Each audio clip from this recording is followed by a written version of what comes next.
Item ಯಾವುದೇ ಇರಲಿ try ಮಾಡಿ ಆಚಿ ಚಿಕನ್ ಮಸಾಲಾ. ಎನ್ಡಿಎ ಅಭ್ಯರ್ಥಿಗೆ ಸಹಕಾರವನ್ನ ನೀಡ್ತೀವಿ, ಮೂರನೇ ಅಭ್ಯರ್ಥಿಗೆ ನಮ್ಮ ಹೆಚ್ಚುವರಿ ಓಟ್ ಅನ್ನ ಕೊಡ್ತೀವಿ, ತಮ್ಮ ಶಾಸಕರ ಮೇಲೆ ಕಾಂಗ್ರೆಸ್ಗೆ ಭರವಸೆ ಇಲ್ಲ, ಮೂರನೇ ಅಭ್ಯರ್ಥಿಗೆ ಅಗತ್ಯವಿದ್ದಷ್ಟು ಮತ ಸಿಗುವ ಭರವಸೆ ಇದೆ ಅಂತ ಹೇಳಿದ್ದಾರೆ.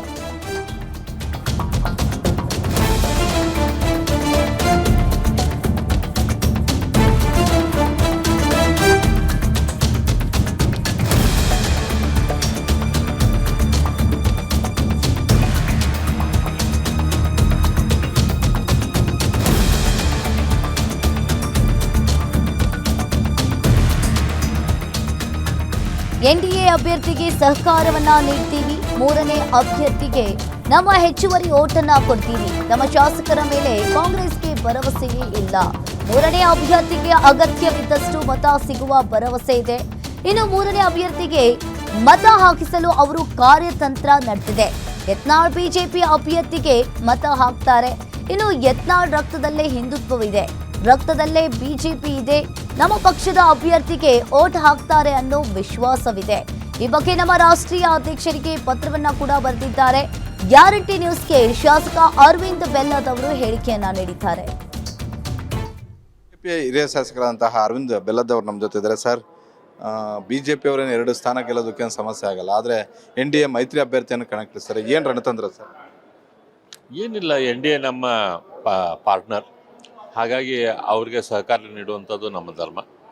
ನಮ್ಮಲ್ಲಿರುವಂಥ ಸೆಕೆಂಡ್ ಪ್ರಿಫರೆನ್ಸ್ ಓಟಲ್ಲಿ ಅಥವಾ ಒಂದೆರಡು ಎಕ್ಸ್ಟ್ರಾ ಓಟನ್ನು ನಾವು JDS ಕೊಡ್ತಾ ಇದ್ದೇವೆ. ಸರ್, BJP ಮತ್ತು JDS ಅವರು ಕಾಂಗ್ರೆಸ್ ಶಾಸಕರನ್ನು ಸಂಪರ್ಕ ಮಾಡಿದ್ದಾರೆ ಅನ್ನುವಂಥ ಒಂದು ಮಾತನ್ನು ಮುಖ್ಯಮಂತ್ರಿ DK ಶಿವಕುಮಾರ್ ಅವರು ಕಾಂಗ್ರೆಸ್ ನಾಯಕರುಗಳು ಹೇಳಿದ್ದಾರೆ. ನೋಡ್ರಿ, ಅವರು ತಮ್ಮ MLAಗಳನ್ನ ರಿಸಾರ್ಟ್ದಲ್ಲಿ ಇಟ್ಕೊಂಡು ಕುಂತಿದ್ದಾರೆ. ಯಾಕಂತಂದರೆ ತಮ್ಮ MLAಗಳು ಆ ಕಡೆ ಈ ಕಡೆ ಹೋಗ್ತಾರೆ ಅಂಥೇಳಿ. ತಮ್ಮ MLAಗಳ ಮೇಲೆ ಅವ್ರಿಗೆ ಭರವಸೆ ಇಲ್ಲ, ಹಾಗಾಗಿ ಬೇರೆ MLAಗಳು ಅವ್ರ ಕಡೆ ಬಂದು ಮಾತಾಡೋದು ಏನು ಪ್ರಶ್ನೆ ಇರ್ತೈತೆ? 28 ಜನ ಶಾಸಕರು ಒಬ್ಬ ಅಭ್ಯರ್ಥಿಗೆ ಮತದಾನ ಮಾಡಿದ್ರೆ ಸಾಕು ಸರ್. ಈಗ ನೀವು BJLP ಕಚೇರಿಯಲ್ಲಿ ಕೂತಾಗ 28 ಜನ ಹಾಕ್ಬೇಕಾ ಇಲ್ಲ 29 ಜನ, ಎಷ್ಟು ಜನ ಆಗ್ತಾ ಇದ್ದಾರೆ ಅಂತ ಒಬ್ಬ ಅಭ್ಯರ್ಥಿಗೆ? ಅದ್ರ ಬಗ್ಗೆ ಪಾರ್ಟಿ ಲೀಡರ್ಶಿಪ್ ಮಾತಾಡ್ತಾರೆ, ನಾನು ಅದ್ರ ಬಗ್ಗೆ ಮಾತಾಡಲಿಕ್ಕೆ ತಯಾರಿಲ್ಲ. 6 ಮತಗಳು ಹೆಚ್ಚುವರಿ ಮತಗಳು BJPಯಿಂದ JDS ಅಭ್ಯರ್ಥಿಗೆ ಹೋಗುತ್ತೆ ಸರ್. ಇನ್ನು ಅದಕ್ಕೂ ಹೆಚ್ಚು ಮತಗಳು, ಇನ್ನು 4-5 ಮತಗಳ ಶಾರ್ಟೇಜ್ ಇದೆ. ಇದ್ರ ಬಗ್ಗೆ ಏನು ಮಾತುಕತೆ ಆಗಿದೆಯಾ? ಅದ್ರ ಬಗ್ಗೆ JDS ಅಭ್ಯರ್ಥಿ ಪ್ರಯತ್ನ ಮಾಡಿದ್ದಾರೆ. ಯಾಕಂದ್ರೆ ಕಾಂಗ್ರೆಸ್ನಲ್ಲಿ ಏನು ಡಿಸ್ಟರ್ಬೆನ್ಸ್ ಇದೆ, ಆ ಮತಗಳು ಅವ್ರಿಗೆ ಬರ್ಬೋದು ಅಂತ ಭರವಸೆ ಇದೆ. ಹಾಗಾಗಿ ಅದ್ರ ಬಗ್ಗೆ ಅವ್ರು ಪ್ರಯತ್ನ ಮಾಡಿದ್ದಾರೆ. ಸರ್, BJPಯಿಂದ ಉಚ್ಚಾಟನೆಗೊಂಡಿರುವಂತಹ ಯತ್ನಾಳ್ ಅವರು BJP ಅಭ್ಯರ್ಥಿಗೆ ಮತದಾನ ಮಾಡಬೇಕು ಅಂತ ತಾವೇನಾದರೂ ಮಾತುಕತೆ ಆಡಿದ್ದೀರಾ? ತಮ್ಮ ಅಭ್ಯರ್ಥಿಗಳು ಏನಾದರೂ ಮಾತುಕತೆ ಆಡಿದ್ರೆ, ಇಲ್ಲ NDA ಅಭ್ಯರ್ಥಿಗೆ ಏನಾದರೂ ಮತದಾನ ಮಾಡ್ತಾರೆ ಅನ್ನುವಂಥ ಒಂದು ಭರವಸೆ ನಿಮಗಿದೆಯಾ ಅಂತ? ಇಲ್ಲ, ಅವರು 100% BJP ಅಭ್ಯರ್ಥಿಗೆ ಮತ ಹಾಕ್ತಾರೆ. ಯಾಕಂದ್ರೆ ಅವರ ರಕ್ತದಲ್ಲಿ ಹಿಂದುತ್ವ ಇದೆ, ಅವ್ರ ರಕ್ತದಲ್ಲಿ BJP ಇದೆ. ಹಾಗಾಗಿ ಅವರು ಆರಿಸಿ ಬಂದಿದ್ದು ಕೂಡ BJPಯಿಂದನೇ. ಹಾಗಾಗಿ ಅವರು ಸಹಜವಾಗಿ ಭಾರತೀಯ ಜನತಾ ಪಕ್ಷದ ಅಭ್ಯರ್ಥಿಗೆ ವೋಟ್ ಮಾಡ್ತಾ ಇದ್ದಾರೆ. ನಮಗೆಲ್ಲರಿಗೂ ಭಾಳ ಸಂತೋಷ ಐತಿ. ಅವರು ಆ ಡಿಸಿಷನ್ ತೆಗೆದುಕೊಂಡಿದ್ದಾರೆ ಮತ್ತು ನಮ್ಮ ರಾಷ್ಟ್ರೀಯ ಅಧ್ಯಕ್ಷರಿಗೆ ಕೂಡ ಅವ್ರು ಪತ್ರ ಬರೆದಿದ್ದನ್ನು ನಾನು ಸ್ವಾಗತ ಮಾಡ್ತೇನೆ.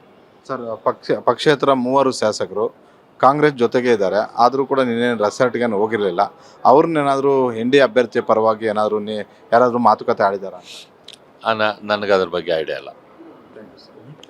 ಇದಿಷ್ಟು ಹಿರಿಯ ಶಾಸಕರಂತಹ ಅರವಿಂದ್ ಬೆಲ್ಲದ್ ಅವರ ಒಂದು ಮಾತು. ಯತ್ನಾಳ್ ಅವರು ಕಟ್ಟ ಹಿಂದುತ್ವವಾದಿ, ಹೀಗಾಗಿ BJPಯ ಅಭ್ಯರ್ಥಿಗೆ ಅವರು ಮತ ಆಗ್ತಾರೆ ಅನ್ನುವಂಥ ಒಂದು ಮಾತುಗಳನ್ನು ಹೇಳ್ತಾ ಇದ್ದಾರೆ. ಕ್ಯಾಮ್ರಾಮನ್ ಯುವರಾಜ್ ಜೊತೆ ಮಾರುತಿ ಪಾವಡ, ಗ್ಯಾರಂಟಿ ನ್ಯೂಸ್, ಬೆಂಗಳೂರು.